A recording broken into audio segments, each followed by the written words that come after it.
Shalom, nous allons étudier ensemble un passage de Parashat Vayera, un passage tout à fait extraordinaire. Avant le diplé, Akadosh Baruch Hu, Dieu envoie Moshe Rabbeinu et Aaron chez le Pharaon et il leur dit d'exiger du Pharaon qu'il libère les Bnei Israël. Akadosh Baruch Hu rajoute qu'au cas où le Pharaon demande qu'Aaron et Moshe lui fassent un prodige pour bien prouver qu'ils sont envoyés par une force supérieure, alors le prodige qu'il faudra faire, c'est le suivant. Alors Aaron devra prendre son bâton, le jeter à terre, et ce bâton se transformera en serpent. C'est ce que dit Akadosh Baruch Hu. Bon. Aaron et Moshe se déplacent, vont chez le Pharaon, et effectivement le Pharaon demande à ce qu'un prodige soit fait. Aaron prend son bâton, le jette, le bâton se transforme en serpent. Jusque-là, c'est exactement ce que Akadosh Baruch Hu avait dit. Et puis ici, alors, il y a une surprise, parce que le Pharaon appelle ses sorciers, et puis il demande à ses sorciers d'en faire de même. Alors les sorciers viennent chacun avec son bâton, et puis ils lancent chacun leur bâton, et tous les bâtons des sorciers se transforment en serpents. Donc on imagine, selon le nombre de sorciers qu'il y avait, une multitude de serpents maintenant en train de grouiller par terre. Et là, ce petit passage se finit par Veivla mate Aharon et matotam. Le bâton d'Aaron avala les bâtons des sorciers. Alors a priori, on aurait pu penser que le bâton ici, c'est le bâton qui s'est transformé en serpent. Donc le serpent a avalé les autres serpents, ce qui est déjà pas mal. Mais Rashi nous dit quelque chose d'encore plus extraordinaire. Veivla mate Aaron, le bâton d'Aaron. Non, s'il y a marqué bâton et pas serpent, c'est réellement que c'est le bâton. Mais après qu'il se soit retransformé en bâton, alors il les a tous avalés. Et il a tous avalé, a priori il a avalé tous les bâtons. Ouais, comme c'est écrit de la même façon qu'il y a marqué dans le verset Veivla mate Aaron et matotam. Donc le bâton d'Aaron a mangé leur bâton. Si le bâton d'Aaron c'est réellement le bâton, alors leur bâton aussi. Donc finalement, alors il s'est passé quelque chose de tout à fait spécial. Le serpent d'Aaron finalement, le serpent qui provenait du bâton d'Aaron, il se retransforme en bâton. Les autres serpents aussi se transforment en bâton, et puis le bâton en tant que bâton va et puis englobe tous les bâtons des sorciers. Et là, on a une question. Lorsque le Talmud rappelle cet incident au traité Shabbat, page 97, alors il s'exclame et il nous dit, ici il y a eu Nes Betornes, il y a eu un miracle à l'intérieur d'un autre miracle. A priori, un miracle à l'intérieur d'un autre miracle, il y a eu un premier miracle. Après, évidemment, c'est parce qu'il y a beaucoup de miracles ici, mais donc dans un premier temps, alors c'est vrai, il y a les bâtons qui se transforment en serpents, le bâton d'Aaron qui se transforme en serpent, c'est ça qui nous intéresse. Bon, ça c'est un premier miracle, mais on le laisse de côté parce qu'en attendant c'est devenu un serpent. Mais lorsque maintenant on passe à la deuxième phase, il y a une espèce de double miracle où le serpent se transforme en bâton et ce bâton, il avale les autres bâtons. Donc ici vraiment, de toute façon, l'un collé à l'autre, on a un double miracle. Le miracle du bâton, du serpent qui se retransforme en bâton, puis le deuxième miracle du bâton qui va avaler les autres bâtons. Et ce qui est intéressant, c'est que Rashi ne précise pas qu'il y a eu ici un double miracle. Et il y a beaucoup de choses que Rashi ne nous dit pas. C'est vrai, mais a priori, Rashi, dans cette paracha, chaque fois qu'il y a un miracle qui est un peu spécial, il le dit. Il le dit, et c'est pas fortuit, parce que juste avant ce passage, lorsqu'Akadosh Baruch Hu a décidé d'envoyer Moshe et Aaron chez le Pharaon, alors il lui dit comme ça, il leur dit Vani akshet lev paro, donc je vais endurcir le cœur du Pharaon. Il le méritait bien parce que il ne faut pas oublier que ça faisait des dizaines d'années qu'il était extrêmement cruel, donc quelque part, Akadosh Baruch Hu va lui envoyer aussi cette dureté, mais c'est un autre sujet. Et puis je vais faire énormément de prodiges en Égypte. Donc Akadosh Baruch Hu a déjà dit qu'il allait faire énormément de prodiges. Et donc chaque fois qu'il y a la possibilité de montrer qu'il y a des prodiges à l'intérieur de prodiges, qu'il y a des prodiges qui sont doubles, etc., Rashi le fait. Alors deux exemples. L'exemple de Makat Shrin et la plaie des ulcères. Alors, lorsqu'Akadosh Baruch Hu demande à Aaron et Moshe de de faire cette plaie, ben finalement, ce qu'ils font, Akadosh Baruch Hu leur demande de prendre du pierre kifshan. Il leur demande de prendre des cendres de four. Et la façon dont Akadosh Baruch Hu le demande, il leur demande de prendre Meloch Ofnechem pierre kifshan. Donc une des poignées entières de cendres. Et donc les 2 poings d'Aaron devaient être pleins de cendres, et les 2 poings de Moshe Rabbeinu devaient être pleins de cendres. Et juste après, alors on voit que Moshe Rabbeinu envoie comme ça d'un coup, tac, toutes les cendres en l'air, et puis Rashi comprend qu'il les envoie avec une seule main. Et Rashi nous dit, ouah, il y a ici quelque chose de tout à fait spécial, il y a un très grand miracle qui se fait ici, il y a une multitude de miracles, à Renissim Harbe, il y a beaucoup de miracles, nous dit ici Rashi. Pourquoi? Parce que déjà, on voit qu'ils avaient pris 4 poignées pleines, les 2 poignées d'Aaron et les 2 poignées de Moshe Rabbeinu, et puis en un coup, Moshe Rabbeinu finalement dans une poignée, il a réussi à prendre 4 poignées pleines de cendres. Donc ici c'était déjà un miracle. Puis le deuxième miracle, c'est que lorsque ces cendres ont été envoyées en l'air, alors elles se sont répandues sur toute l'Égypte, ça aussi c'était un miracle. Et donc Rashi ici, il n'a pas perdu l'occasion de bien nous montrer qu'il y a eu un miracle, une multitude de miracles à l'intérieur de ce miracle de la plaie des ulcères.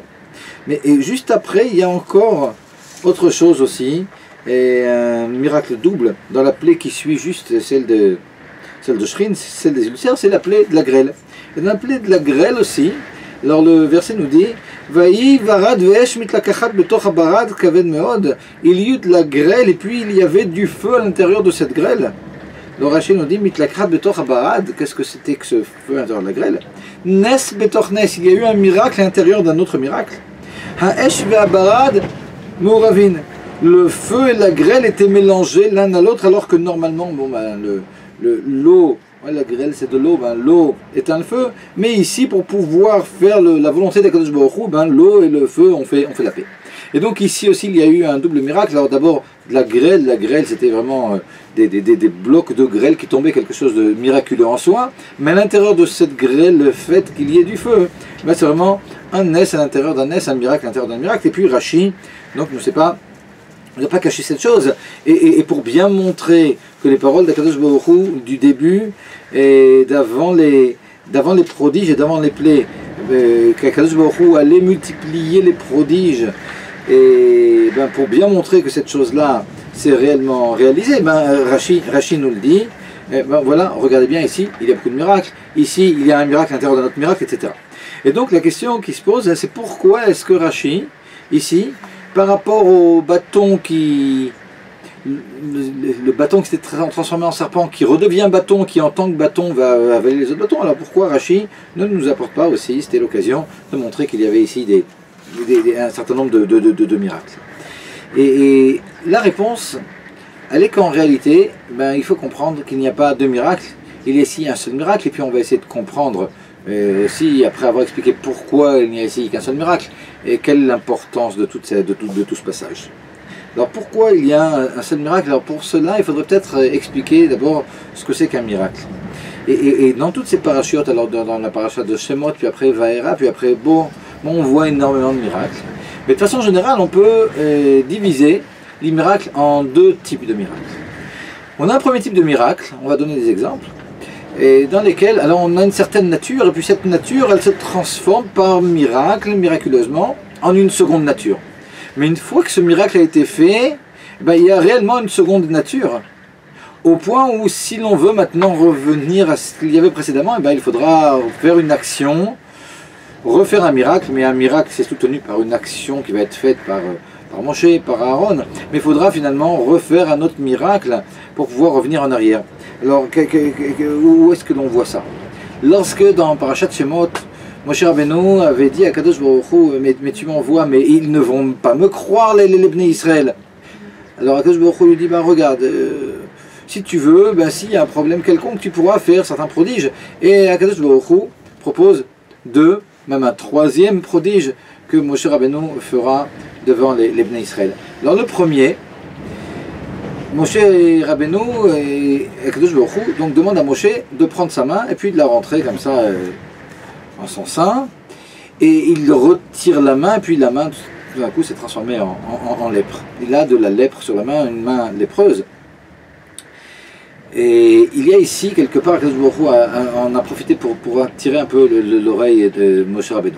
Non seulement il y a ici un prodige que Moshe pourra faire, mais pourquoi spécialement de la lèpre? On sait que la lèpre, c'est en rapport avec la Lashon Hara, la médisance. Et puis Akadosh Baruch Hu a voulu dire à Moshe Rabbeinu, regarde, tu as médit, tu as dit que les Bnei Israël n'allaient pas te croire. Ben voilà, c'est ce qui se passe. Les gens qui médisent, finalement ils se transforment en lépreux. Bon, on sait qu'Akadosh Baruch Hu, il est très exigeant avec les tzadikim, et donc Moshe Rabbeinu, il a fait peut-être une extrêmement petite faille, et puis Akadosh Baruch Hu alors tout de suite réagit. Mais ce qui est intéressant, c'est que Akadosh Baruch Hu à nouveau dit à Moshe Rabbeinu de remettre la main en son sein, et puis de la ressortir, et tout d'un coup, la main finalement n'a plus de lèpre. Donc on voit ici que le miracle de la lèpre, c'était un miracle d'une nature qui s'était transformée en une seconde nature, et la lèpre n'a pas disparu seule parce que réellement c'était devenu une nouvelle nature. Il a fallu faire une deuxième action, remettre la main en son sein, etc., pour produire un second miracle qui ferait revenir les choses dans leur ordre. Lorsque l'on voit la plaie des grenouilles par exemple, la plaie des grenouilles aussi c'est une nature. Alors a priori il n'y a pas de nature, et puis il n'y a pas de grenouilles, ou très peu, et puis Akadosh Baruch Hu fait venir des grenouilles, mais une multitude de grenouilles de façon miraculeuse. Mais lorsque la plaie doit s'arrêter, alors c'est pas que l'on voit que tout d'un coup, tac, les grenouilles, quelque part c'était peut-être une illusion, et les grenouilles on ne les voit pas comme ça disparaître, comme si elles n'avaient pas été. Finalement, ces grenouilles, il a fallu les enlever de là-bas, donc on comprend que c'était réellement une nouvelle nature qui avait été créée, ces grenouilles, et pas quelque chose de continu comme on va voir dans le deuxième type de miracle, à tel point que basé sur le Pirouche du Baal HaTurim, on nous dit que chaque Égyptien en moyenne avait dû enlever quelque chose qui s'approche de 4 tonnes de grenouilles, donc quelque chose de... On voit qu'il y avait vraiment des grenouilles, il y avait une nouvelle nature, une nature maintenant de grenouilles qui était bien présente, et puis dont il fallait se débarrasser. Par contre, il y a un deuxième type de plaie. Prenons la plaie de l'eau qui est transformée en sang. Mais lorsque l'eau est transformée en sang, on ne voit en aucun cas ni un nouveau miracle où Moshe Rabbeinu doit faire une certaine action pour que le sang à la fin se retransforme en eau, ni on voit, comme pour les grenouilles, les Égyptiens venir et puis essayer d'enlever tout ce sang. Ils ne prennent pas des seaux pour enlever le sang. Non, à la fin de la plaie, et ce sang se transforme en eau de façon tout à fait naturelle.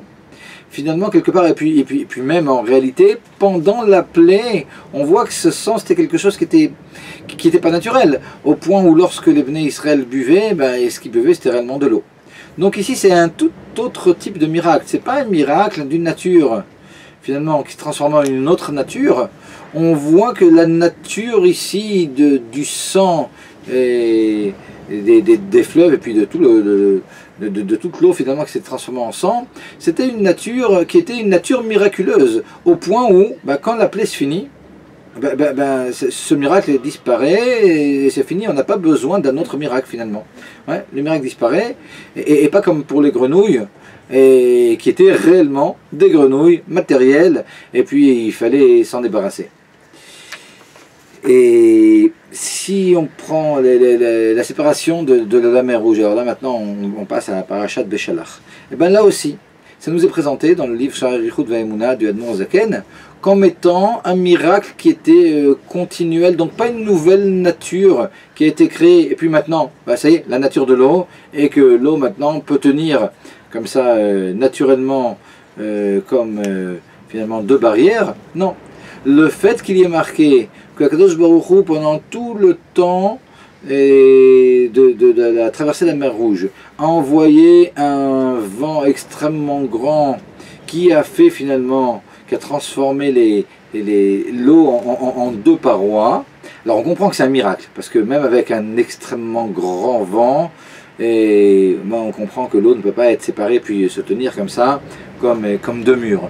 Mais malgré tout, alors on comprend en filigrane qu'il y a eu quelque chose de continuel. Pendant toute cette traversée, il y a eu ce vent-là qui vient symboliser le fait que finalement la nature ici, et de la nouvelle nature de l'eau de pouvoir se tenir comme ça en mur, c'est finalement une nature qui est miraculeuse, c'est pas réellement une nature. Et donc ben, à la fin du miracle, ben, les choses rentrent dans l'ordre.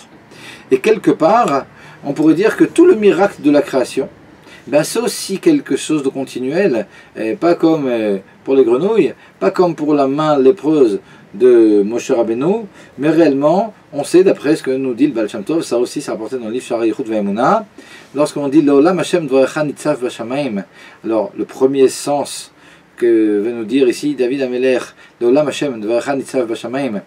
Alors lorsque dans les communautés séfarades on dit ça 12 fois le jour du Yom Kippour, alors on parle de à jamais Dieu, que tes xérotes, que tes décisions qui sont difficiles, ben, elles restent dans les cieux et qu'elles ne descendent pas à nous. Ouais, ça c'est le premier sens. Mais un deuxième sens, nous dit le Baal Shem Tov, L'olam Hashem advarecha nitzav b'shamayim, que à jamais tes paroles, il s'agit ici des paroles de la création, lorsque Akadosh Baruch Hu a dit Yehi Or, et qu'il y ait la lumière, lorsque Akadosh Baruch Hu a dit et vim avdil ben maim les maim, donc il y a une séparation entre les eaux d'en bas, les eaux d'en haut, taché arrête déchets, qu'il y ait des racines et qui poussent, oui mais birki hashamaim, et qu'il y ait des astres, etc. Ben, toutes ces paroles, ce sont des paroles qui sont dites continuellement et puis qui restent finalement dans les cieux et qui font finalement être toute l'existence. Donc on comprend que cette existence, elle ne fait que cacher le fait qu'Akadosh Baruch Hu est un, c'est-à-dire qu'il n'y a rien d'autre qu'Akadosh Baruch Hu, mais en réalité, ça ne fait que cacher cette réelle existence. Et quelque part, s'il n'était pas écrit dans la Torah que réellement Akadosh Baruch Hu a créé le monde, ben on aurait du mal à croire que ce monde a une existence. Donc ce monde a une existence, mais une existence qui est miraculeuse finalement. Parce que la seule existence qui reste, c'est en réalité celle d'Akadosh Baruch Hu, et puis l'existence du monde cache cette existence et de l'essence d'Akadosh Baruch Hu qui est seule en réalité. Donc si l'on résume, donc deux types de miracles. Un premier type de miracle, on a quelque chose qui s'est maintenant transformé en quelque chose de complètement naturel. Et à partir du moment où ça a été fait, ben, le miracle a été quelque part ponctuel. Et les grenouilles ont été faites. Et la lèpre, finalement, a touché la main de Moshe Rabbeinu. Alors c'est vrai que c'était un miracle, mais maintenant c'est fini. Et il y a une nouvelle métier, il y a une nouvelle entité. Il y a de la lèpre, de la vraie lèpre, sur la main de Moshe Rabbeinu. Il y a des grenouilles, des vraies grenouilles. Et puis après, ben, on veut s'en débarrasser, ben, les grenouilles, on les met dehors. Et puis la lèpre, ben, faudra faire un nouveau miracle pour revenir en arrière. Deuxième type de miracle, des miracles qui sont en réalité pas des réelles natures matérielles, des miracles qui sont miraculeux pendant toute la continuation du miracle. Alors bon, c'est vrai que la création du monde c'est peut-être quelque chose d'un peu spécial. Et prenons le miracle de la traversée de la mer Rouge, donc avec cette eau qui est séparée, un miracle qui se poursuit pendant toute la traversée, le miracle de l'eau qui se transforme en sang, etc. Et par conséquent, dans la mesure où il y a une nouvelle nature miraculeuse finalement, pas une nature réelle, matérielle, et ben, dès que la plaie se finit, dès que le miracle se finit, et ben, toutes ces choses-là, elles reviennent automatiquement à leur existence première. Ici on peut comprendre, et en ce qui concerne notre maté, le maté de Aaron, qu'il n'y a écrit nulle part et dans les mots qu'Aaron ou Moshe ait eu besoin de faire quoi que ce soit ici pour que le serpent se transforme en maté. C'est-à-dire que lorsque le maté, c'est-à-dire le bâton d'Aaron, a été jeté, et ce bâton est transformé en serpent, et que l'on voit juste après que ce serpent se transforme en bâton, et le bâton il va manger les autres bâtons, alors on s'était posé la question dans le Pshat, pourquoi Rashi ne nous dit pas qu'il y a ici deux miracles. Le premier, que le serpent se retransforme en bâton et que ce bâton mange d'autres bâtons, tout simplement parce que le premier miracle n'est pas un miracle.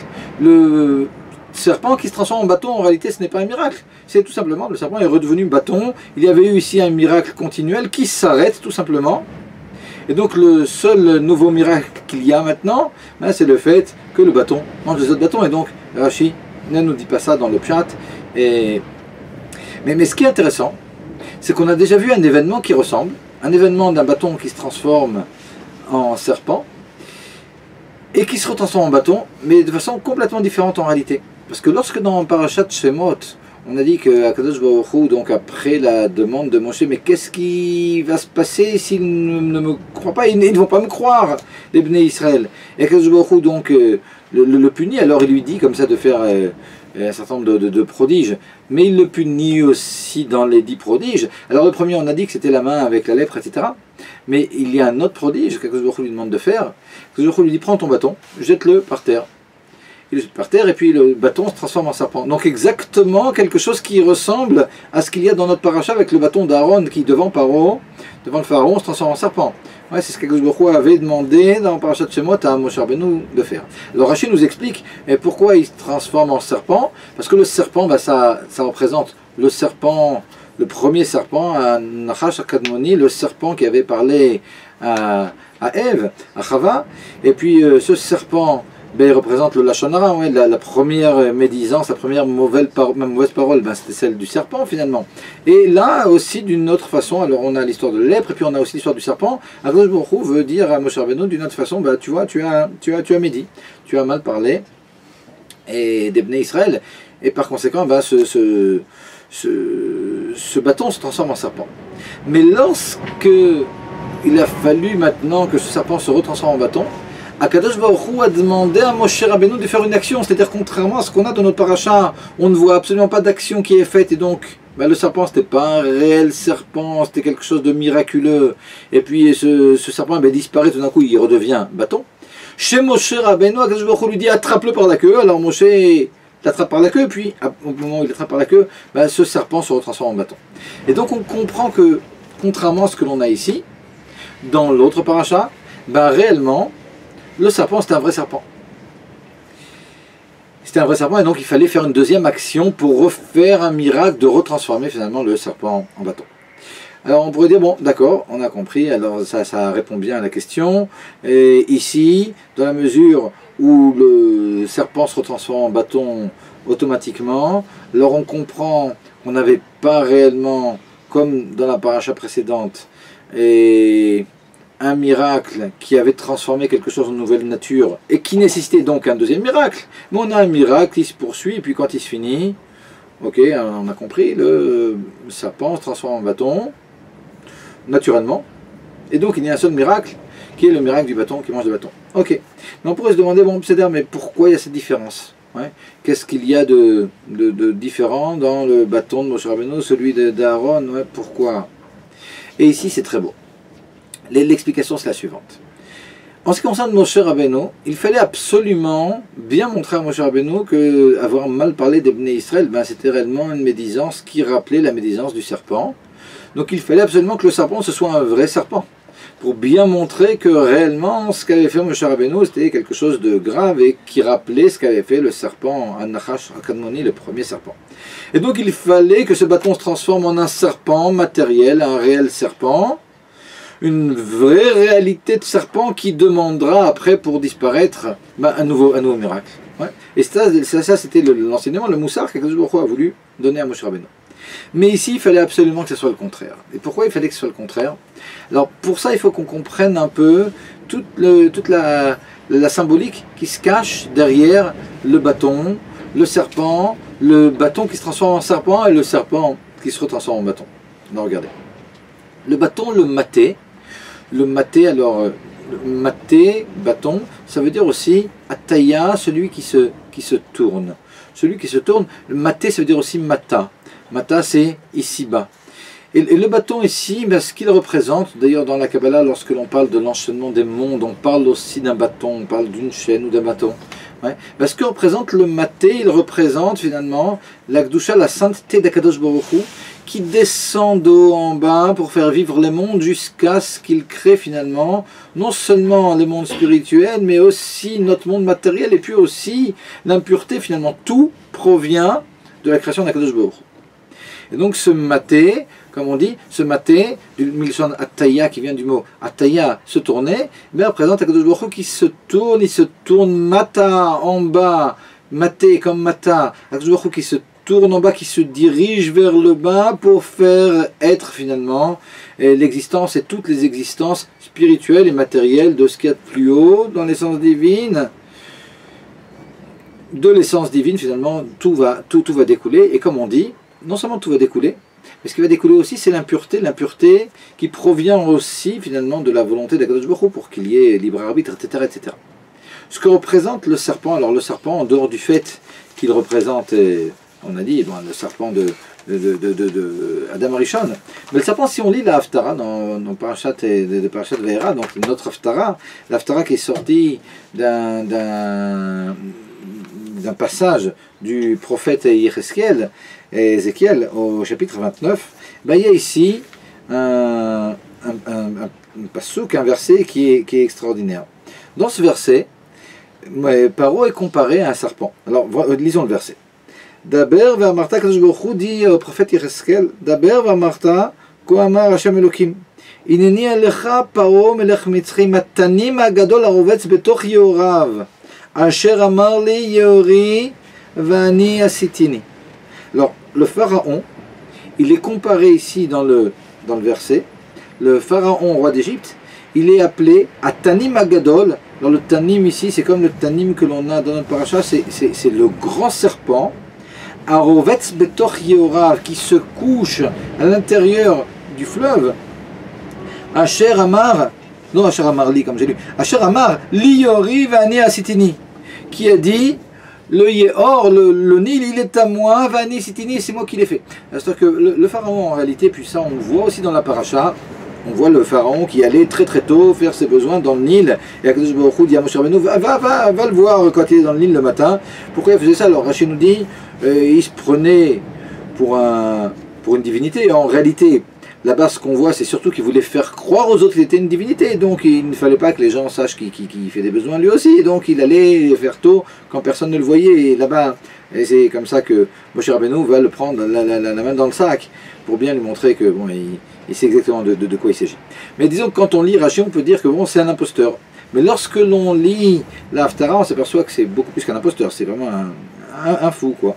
C'est quelqu'un qui réellement était rentré dans son jeu et puis qui se prenait réellement pour une divinité au point où ce serpent et le pharaon pensaient que c'est lui qui avait créé le Nil. Vani Asitini, c'est moi qui me le suis fait finalement. Donc il pensait lui-même avoir créé le Nil.